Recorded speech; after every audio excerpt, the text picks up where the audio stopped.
The Galactic Council chamber fell silent as the holographic projection materialized above the central platform. Commander Kiza stood at attention, her dark eyes fixed on the impossible sight before her, a Terran warship that shouldn't exist. "This cannot be accurate," High Arbiter Velnosh hissed, his crystalline form refracting the blue light of the projection. "Our calculations proved such a vessel was theoretically impossible. The power requirements alone would require a fusion core operating at 340% standard efficiency," Kiza interrupted, her voice steady despite the tremor in her hands.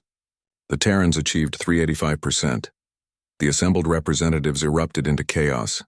Delegates from a dozen species shouted over one another, their translators creating a cacophony of disbelief.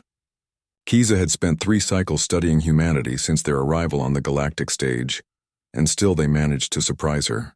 Nick Chen floated in zero gravity aboard the TES Prometheus, watching the reaction feeds from the council chamber with quiet amusement. His engineering team worked around him, making final adjustments to the ship that had taken humanity only 18 months to build, a time frame that would have required most species 50 years, minimum. "They're losing their minds down there," his second-in-command remarked, securing a power coupling. Nick grinned. "Wait until they see what she can do." The Prometheus was a monster, 2 kilometers of angular human engineering that violated every principle of efficient spacecraft design the galaxy had established over millennia. Where alien vessels were smooth and curved to minimize drag and quantum slipstreams, the Prometheus bristled with sharp edges and aggressive lines. Where others used elegant gravitational propulsion, humanity had simply strapped together 6 fusion drives powerful enough to crack a moon in half. Back in the council chamber, Kiza pulled up technical specifications that made Velnosh's crystalline structure darken with concern. "The armor plating is composite steel titanium with a carbon nanotube matrix," she explained. "Primitive by our standards, yet somehow more effective than our phase-adaptive hulls. Their weapons are kinetic railguns and missile systems. Nothing exotic, nothing advanced. Just scaled up to absurd levels and engineered with terrifying precision." "This is madness," croaked Ambassador Juth of the Krellian hierarchy. "Why would they build such a brute force abomination? It's inefficient, inelegant, wasteful. It's human," Kiza said softly. She had met Nick Chen once, 3 months ago, when she'd been assigned as a liaison to monitor Earth's military development. He'd shown her around the construction yards orbiting Mars with the enthusiasm of a child showing off a favorite toy. What struck her wasn't his genius. The galaxy had plenty of brilliant engineers.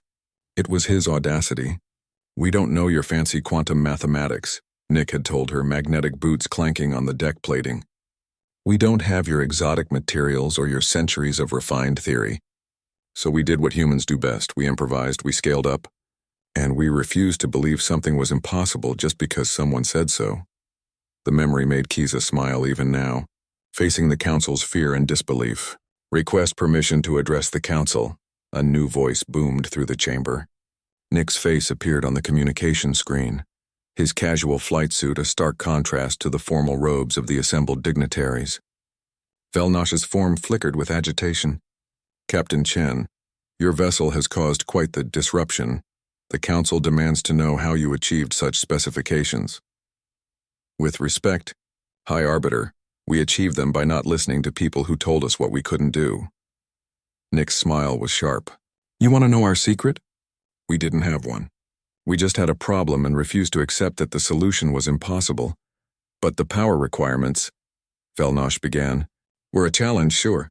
So we built a better reactor. When that wasn't enough, we built 3 more and linked them. When your species encountered an unsolvable equation, you accepted it. When we encountered one, we changed the variables until it worked." Kiza watched the council members exchange uneasy glances. She understood their fear. For 10,000 years, they'd refined their technology along careful, logical paths.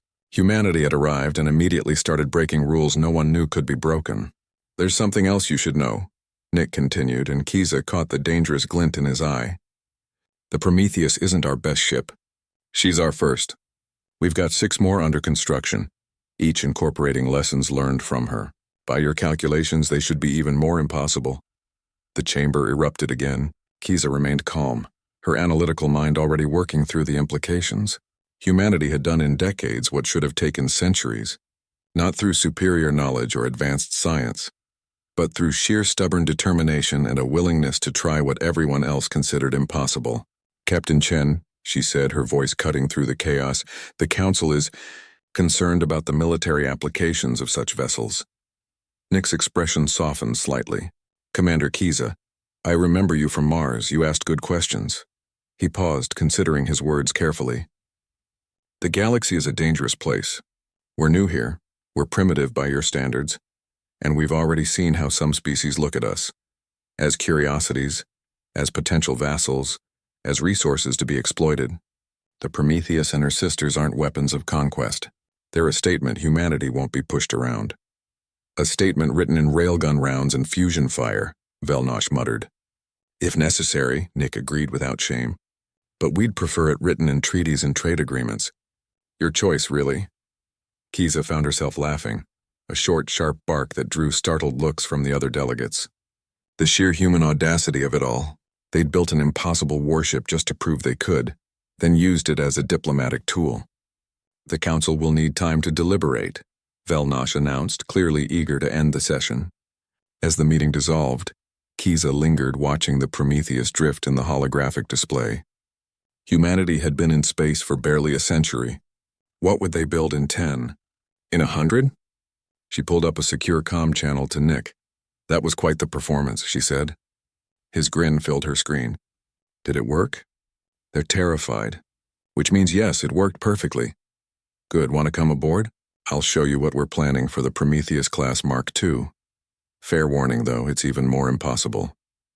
Kiza smiled, already calculating how to explain this to the Council. I wouldn't expect anything less. As she closed the channel, she allowed herself a moment of genuine excitement. The galaxy had been stable, predictable, and stagnant for too long. Humanity's arrival had changed that. They built impossible ships, challenged ancient assumptions, and refused to accept limitations. The Terrans had arrived, and nothing would ever be the same.